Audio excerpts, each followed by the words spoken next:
Hola. Para el comentario que me propongo hoy, lo quiero iniciar con una frase de Martin Luther King. Una frase que recoge lo siguiente: para tener enemigos no hace falta declarar una guerra, basta con decir lo que se piensa. Martin Luther King.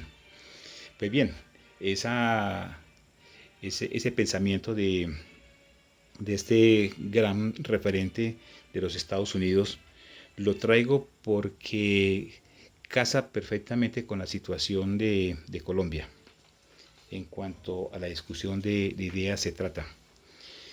Eh, una mirada, digamos, de nuestro país nos hace pensar que somos una sociedad como congelada en el tiempo. Pareciera ser que no hemos avanzado por los caminos de la civilidad. Pareciera ser que no hemos sido capaces de, de superar los niveles de una discusión de ideas, y pareciera ser que estuviésemos como condenados como sociedad es a dirimir las diferencias solamente por la vía violenta. Es como si hubiésemos perdido la racionalidad como sociedad entera. En ese sentido, vale la pena recordar, así someramente, que en la mitad del siglo XX tiene un recuerdo trágico para nuestro país, porque en los años en 1945-46 se empieza lo que se llamó la famosa violencia política en Colombia, que fue una confrontación entre dos maneras de ver el mundo. Eran dos filosofías totalmente antagónicas, eran dos filosofías diametralmente opuestas. Una filosofía llamada pensamiento conservador, que lo encarnaba obviamente el Partido Conservador en Colombia, y que tenía una mirada muy idéntica a lo que se conoció como el antiguo régimen, una mirada muy medieval, una mirada muy feudal con respecto a la riqueza. Y la otra parte, pues el pensamiento liberal, una filosofía que abogaba o aboga por la libertad del individuo, por, eh, por la autonomía del ser, por el reconocimiento de derechos al ciudadano. Pues bien, esa, esa disyuntiva entre las élites que no fueron capaces de ponerse de acuerdo, esa disyuntiva se convirtió en una narrativa en las élites que fue descendiendo hacia la población civil, y eso terminó en una violencia de unas características tan despiadadas, tan horrorosas y tan vergonzantes, que esa violencia entre liberales y conservadores en los años 50 del siglo XX nos significó nada más ni nada menos que un registro de 300.000 muertos. Después de 300.000 muertos fue que las élites se, se reunieron en Benidorm, allá en España, hicieron el gran acuerdo de las élites liberales y conservadoras. Y entonces el acuerdo que hicieron fue repartirse el poder durante 16 años, 4 años uno eran conservadores y 4 años de gobierno liberal. Pues bien, ese registro así somero, a manera, digamos, de recorderis de lo que significó esa discusión de ideas, que tuvo unas connotaciones tan dramáticas y quizás tan vergonzantes, como por ejemplo una expresión de uno de los artífices de esa discusión, como fue Laureano Gómez, que en el Congreso de la República en el año de 1945, un 15 de septiembre, llegó a decir lo siguiente: que había que hacer invivible la República Liberal, inclusive si había que acudir al atentado personal había que hacerlo para hacer invivible la república. Muchos de esos límites, de ese tamaño, fue la confrontación entre las élites, y esa discusión se trasladó a la población urbana, a la población campesina, y vino la matazón simplemente por unas ideas, por un color de orden político. Y para la historia nuestra tenemos ese registro de 300.000 personas que perdieron su vida en los crímenes que se hacían de, de parte de quienes tenían el poder en ese momento, que fue el Partido Conservador, que tenía a su servicio la policía que se llamaba la policía chulavita. eh, invadían comarcas enteras, pueblos enteros, y bueno, eso es parte, digamos, de esa discusión. Cuando planteo que pareciera ser que no hemos avanzado, que no hemos como logrado un nivel de civilidad que nos permita la discusión de las ideas, que nos permita entre todos los colombianos construir un proyecto de nación. Lo digo eh, a raíz de lo que pasa en este momento con la detención del senador Uribe Vélez. Pues bien, no es la primera vez que del sector del uribismo se amenaza prácticamente a la nación entera, eh, con, con manifestaciones como que a Uribe nadie lo toca, que Uribe es un dios, que Uribe es el gran patriota, en fin. Sobran la cantidad de calificativos que lo deshumanizan para convertirlo como en un fenómeno casi que de idolatría, ¿cierto? Bueno, esa, esa, esa admiración casi que raya con la idolatría, pues ha venido subiendo en una espiral que tiene una discursividad, tiene una narrativa que en el fondo tiene unos niveles de exclusión, pero de verdad bastante temerarios. Ahora bien, en el caso específico de este senador, pienso que vale la pena, y hay necesidad de, de tocar, de tocar el tema en general en una forma contextual que la he pensado, ¿cierto?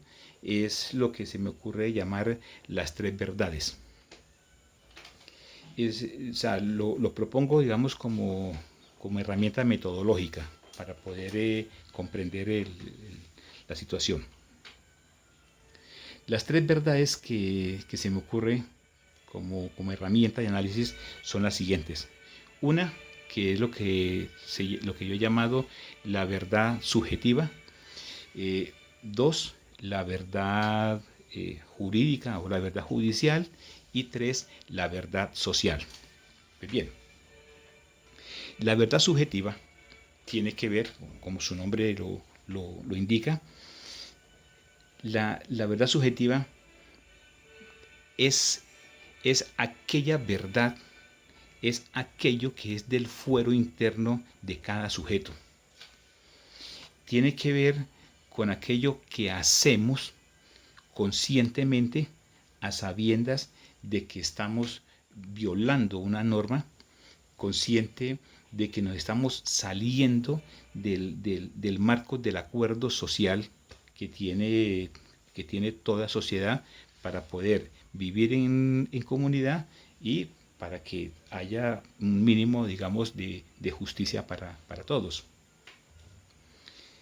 Esa verdad subjetiva abarca todos los campos de la vida del ser, ¿cierto? Ahí se encierran verdades de orden afectivo, verdades de orden económico, en fin.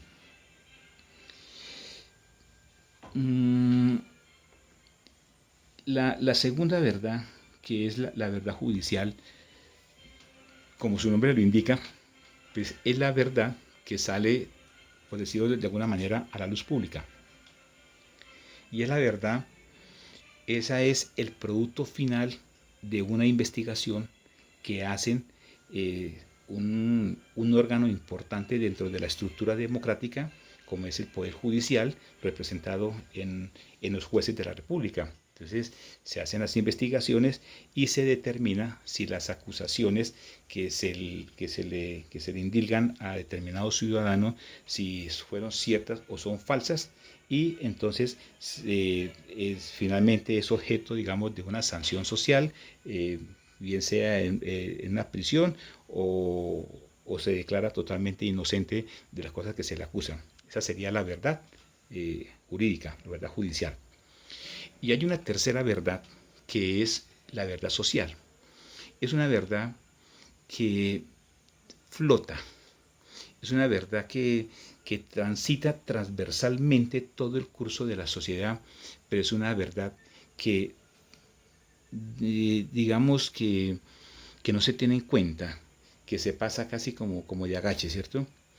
Y es lo que la sociedad empieza a pensar, empieza a creer de determinado, digamos, de la vida, de determinado líder, ¿cierto? Bueno, ahora pongamos esto ya, aterricemos estas tres verdades, aterricémosla ya digamos, en la figura de Uribe Vélez. Bueno, la verdad social.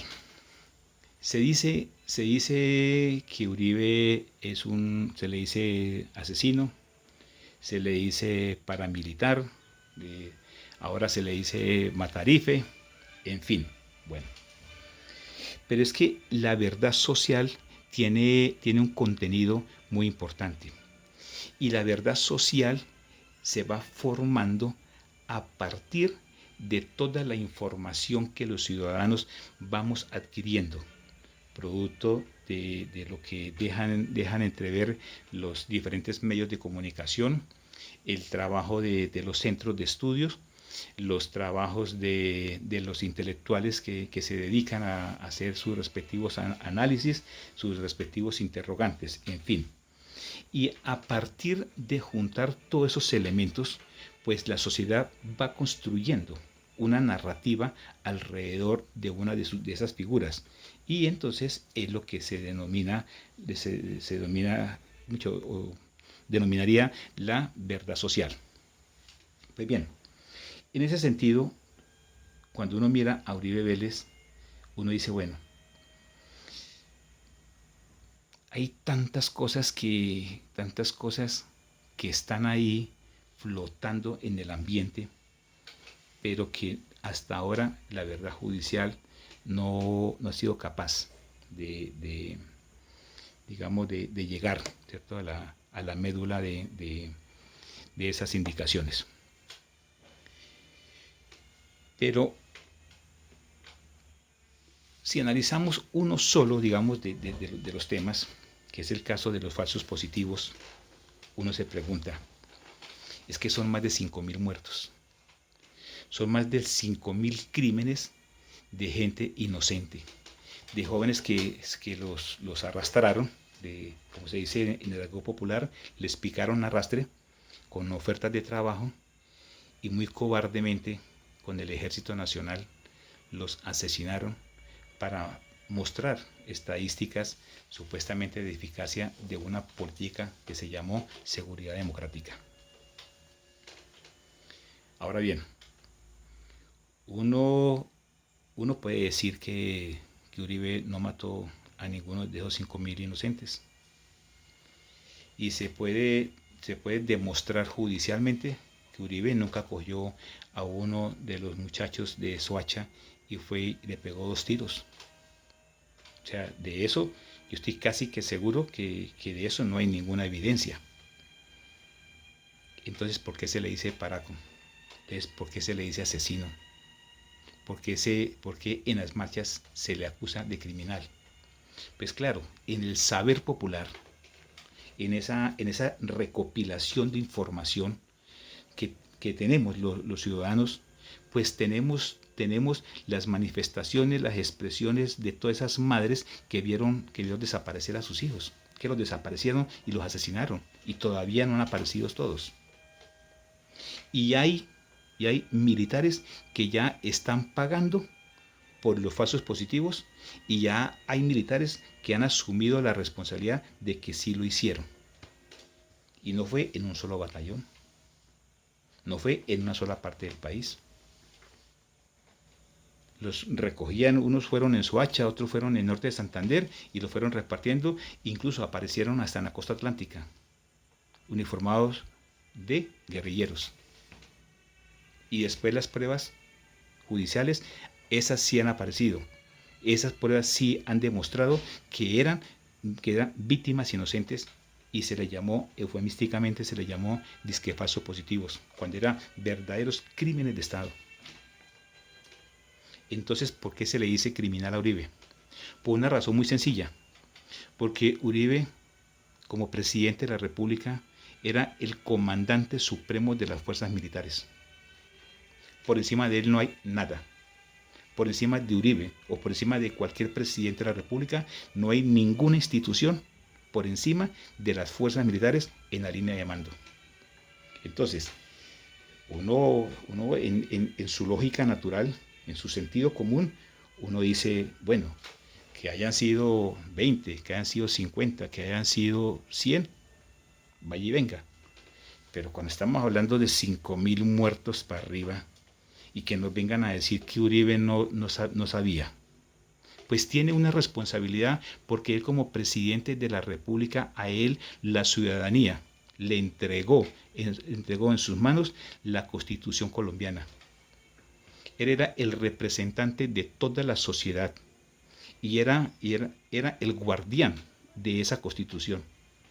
Y uno de los pilares fundamentales de la Constitución Nacional, y una de las obligaciones políticas, morales, éticas que tiene todo presidente, es salvaguardar la vida de todos los ciudadanos. Tenía que colocar toda su capacidad, tenía que colocar todas las armas del Estado para defender la vida de los ciudadanos, no para asesinarlos, no para construir una política con la vida de inocentes. Esa es la verdad social. Hay otra verdad, hay otro tema que a él se le dice corrupto. Corrupto Uribe, corrupto Uribe. Uno diría, difícil, ¿no?, decir eso. Pero en el transcurso del tiempo, y cuando uno se pone a recopilar y a observar y a atar los cabos de algunas situaciones, pues uno empieza a ser parte de esa verdad social que lo considera corrupto.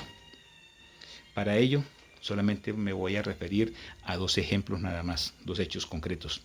El primer hecho concreto: cuando hubo el programa de agroingreso seguro, ese programa fue concebido para darle unos subsidios a los campesinos más pobres del país. O sea, se utilizó el interés, la necesidad de los campesinos pobres para hacer ese programa. Ese era el objetivo.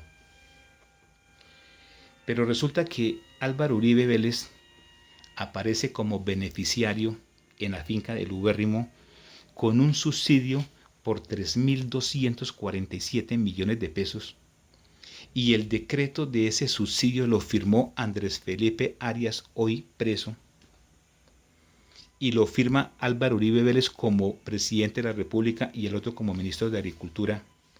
Entonces uno se pregunta, ¿y es que Uribe Vélez de verdad era un campesino pobre? ¿De verdad? ¿Y hay gente que todavía se cree que era un campesino pobre? Pues no. Uribe hace parte de las élites terratenientes de este país hace mucho tiempo. Entonces, a ver, él como presidente de la República, como digamos el dueño de la primera magistratura, que en sus manos la sociedad le encomendó la presidencia de este país, pues Uribe al haber hecho eso, se convirtió en un hombre corrupto. Porque o sea, no tenía por qué haber recibido un solo peso porque él no tenía las condiciones para ser beneficiario de agroingreso seguro. Ese detalle, y por el cual está pagando Andrés Felipe Arias, y está pagando porque hubo una verdad judicial. Entonces, la verdad social estaba pensando que ahí había corrupción cuando empezaron a aparecer los nombres de reinas de belleza y de los grandes empresarios del Magdalena, de Bolívar, del Atlántico, cuando empiezan a aparecer los grandes empresarios como beneficiarios de ese programa, entonces la verdad social empieza a pensar que ahí había una corrupción. Y la verdad jurídica demostró lo que estaba pensando la verdad social, que sí había corrupción. Por eso es que está pagando hoy Andrés Felipe Arias. Bueno, el segundo detalle o el segundo caso para uno mirar por qué le dicen corrupto a Uribe, tiene que ver con la reelección presidencial. Resulta que Uribe, y es bien conocido, Uribe, cuando juramentó en el año 2002 su juramento para salvaguardar la Constitución, él le juró al país que iba a defender la Constitución. Ese es el juramento y es el compromiso de todo presidente.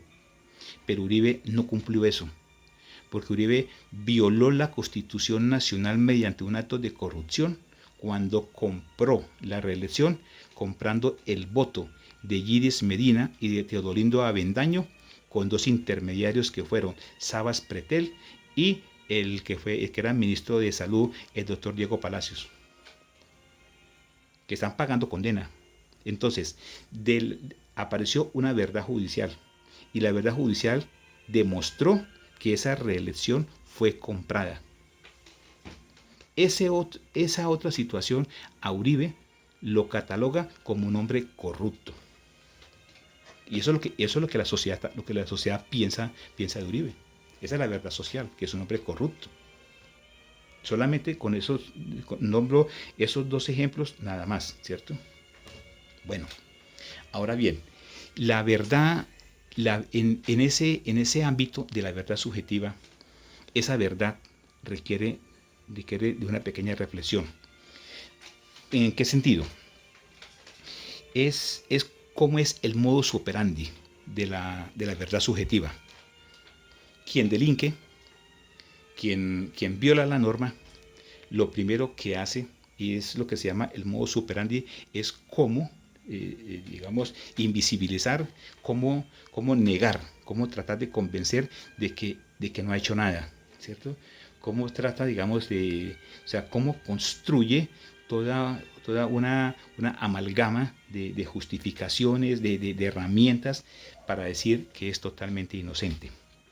Hay tres frases para más o menos ilustrarles un poco. Cuando Ernesto Samper se le descubrió el ingreso de esos recursos del narcotráfico para la campaña presidencial, la frase célebre de Ernesto Samper fue: todo sucedió, eso fue a mis espaldas.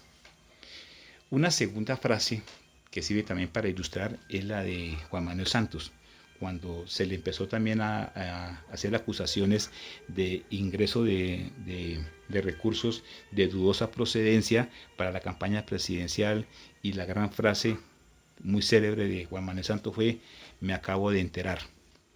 Y en octubre del 2019, la otra frase también célebre es nada más ni nada menos que la de Uribe, cuando la Corte Suprema lo llama a responder por la compra de testigos en el caso de Diego Cadena.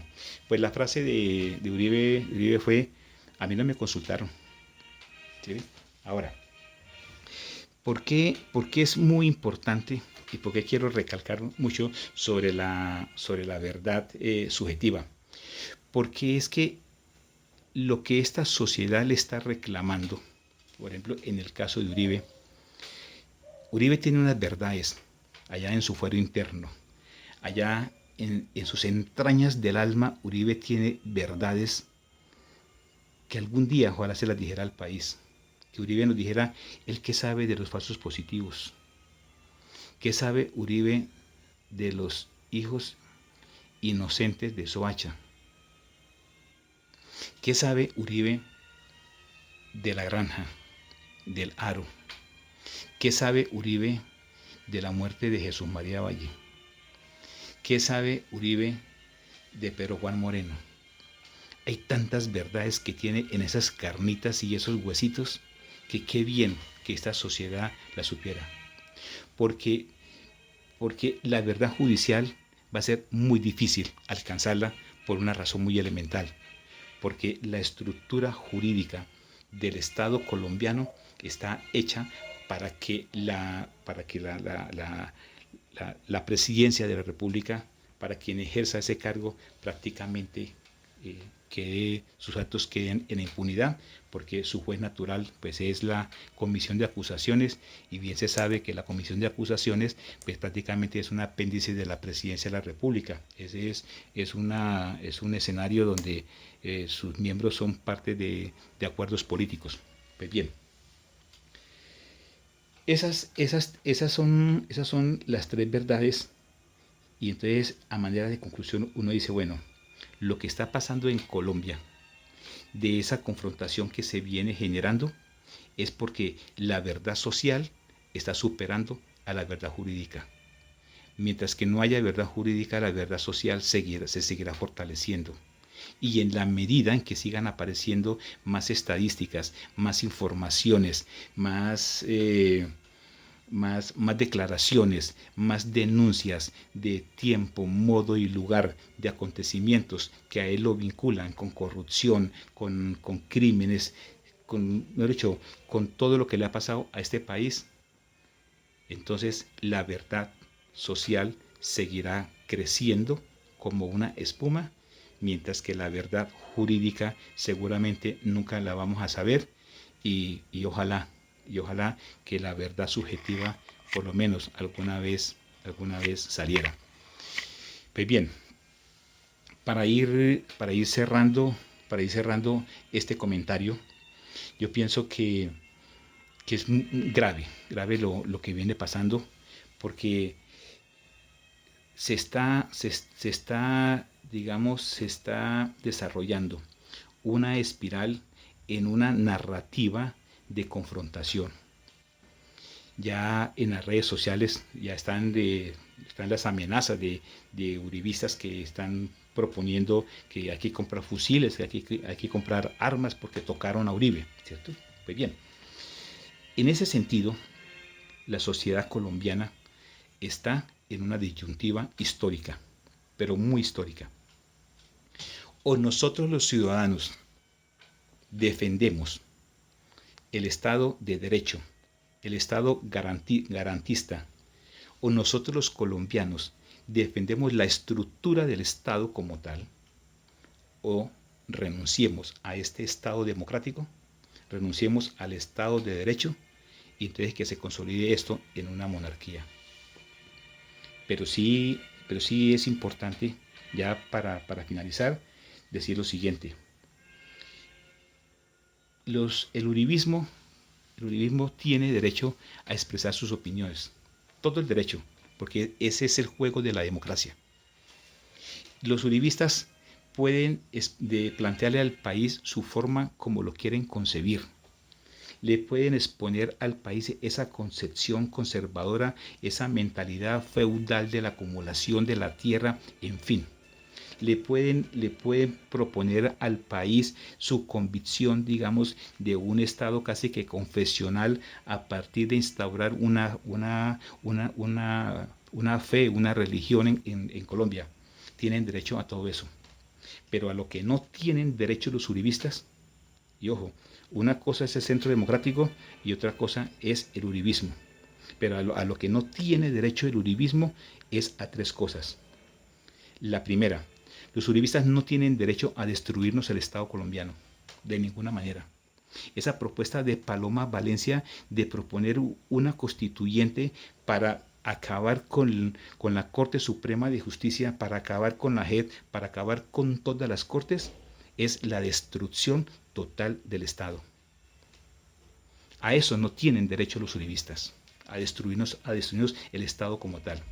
Porque es que el Estado somos todos los ciudadanos, el territorio, nuestra elección que hemos hecho del régimen que tenemos, que es el régimen democrático. Ese es parte del Estado colombiano. Los uribistas no tienen derecho a destruirnos eso. A lo segundo, a lo que tampoco tienen derecho los uribistas es a tratar de imponernos su visión del mundo. No tienen derecho los uribistas a pretender que seamos una sociedad sin derechos. No tienen derecho los uribistas a imponerle a esta sociedad colombiana una explotación per se. No tienen derecho los uribistas a pretender seguir vendiendo los recursos naturales como lo quieren hacer con Santurbán. No tienen derecho los uribistas a seguir saqueando el bolsillo de los trabajadores en Colombia. Y una tercera negación. Los uribistas tampoco tienen derecho a amenazar a la sociedad colombiana. Ojalá que no nos pase lo del siglo XX y que nos volvamos a encontrar dentro de 300.000 muertos para hacer otro pacto de paz, otra vez allá entre las élites. Cierro este comentario con una plegaria. Con una plegaria de uno que sí fue grande. Ese sí fue grande. Y a ese sí que le debemos. A ese sí. El 10 de diciembre de 1830 dijo lo siguiente ese personaje. Dijo: colombianos, mis votos son por la felicidad de la patria. Si mi muerte contribuye para que cesen los partidos y si consolide la unión, yo bajaré tranquilo al sepulcro. Simón Bolívar. Ese sí tenía claro el concepto de la libertad y el concepto de la patria. Ese sí, ¿cierto? Finalmente, no nos queda sino plantear que el dilema está: o Estado colombiano o carnitas y huesitos.